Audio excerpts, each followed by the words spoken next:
बिस्मिल्लाहिर्रहमानिर्रहीम। Welcome to conceptual nursing academy. आज के वीडियो में हम BS nursing 5th semester Swat region subject paediatric health nursing का unit 2 growth and development of children part 3 पढ़ेंगे। पिछले 2 पार्ट्स में हमने 5 लाइफ स्टेजेस को जो है वो कवर किया है। न्यूनेट, इन्फेंसी है, प्री स्कूल, टॉडलर और स्कूल एज। ये 5 स्टेजेस ऑफ लाइफ जो है वो हमने कवर किया है। आज की वीडियो में हम एडोलेसेंट स्टेज यानी कि 6th stage and the final stage हमारे पास आता है, क्योंकि इसमें जो बच्चा है वो 13 से 18 साल तक होगा।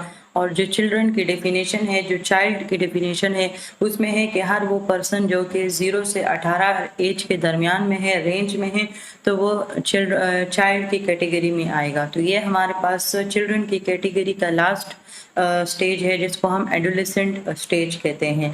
एडोलेसेंट एज की हमने बात कर ली, 13 से 18 साल इसकी एज होगी। आगे हम इसकी फिजिकल ग्रोथ, फिजियोलॉजिकल ग्रोथ और जो इसकी यूनिक बात है, यानी कि जिसके बेस पर मैंने इसको बाकी तमाम से अलग किया है, वो है सेकेंडरी सेक्स कैरेक्टरिस्टिक्स। ये वो कैरेक्टरिस्टिक्स होंगे जो कि फीमेल में अपने जो है कैरेक्टरिस्टिक्स प्रोड्यूस हो जाएंगे और मेल में अपने कैरेक्टरिस्टिक्स जो है वो स्टार्ट हो जाएंगे उनके हार्मोन्स के बेस पर, उनकी प्यूबर्टी के बेस पर।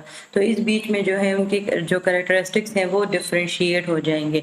इसके अलावा उनकी cognitive development, emotional development and social development, जिस तरह बाकी हमने स्टेजेस में पढ़ा, वो हम इसको 1 बाय 1 करेंगे। तो सबसे पहले हमने एडोलेसेंट की बात कर ली। इस एडोलेसेंट स्टेज को हम एक ट्रांजिशन स्टेज बोलते हैं, जिसमें एक पर्सन अपने चाइल्डहुड से अडल्टहुड की तरफ जो है वो ट्रांजिशन करता है।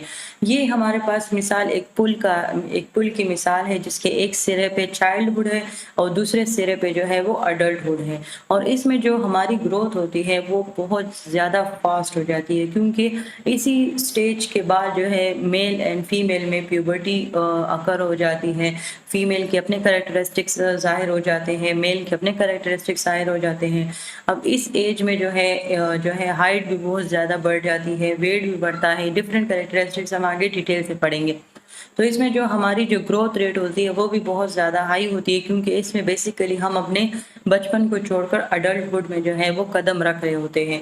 और ये जो जितने भी हमारे पास एडोलेसेंट के जो बेस करती है, वो है चाइल्डहुड एक्सपीरियंसेस और अकम्पलिशमेंट। यानी कि जब हमने पिछले स्टेजेस में जब बात की थी कि अगर एक बच्चे के स्टेज में इमोशनल डेवलपमेंट सही तरीके से नहीं हुई, यानी उसके एज अप्रोप्रिएट नहीं हुई, तो उसमें डिफरेंट प्रॉब्लम्स जो हैं वो काज होंगी। जिस तरह हमने टॉडलर्स स्टेज में और इन्फेंसी स्टेज में पढ़ा था कि उसमें स्ट्रेंजर एंजाइटी डेवलप हो जाती है और वो वक्त के साथ नॉर्मल है, वो उसका डेवलप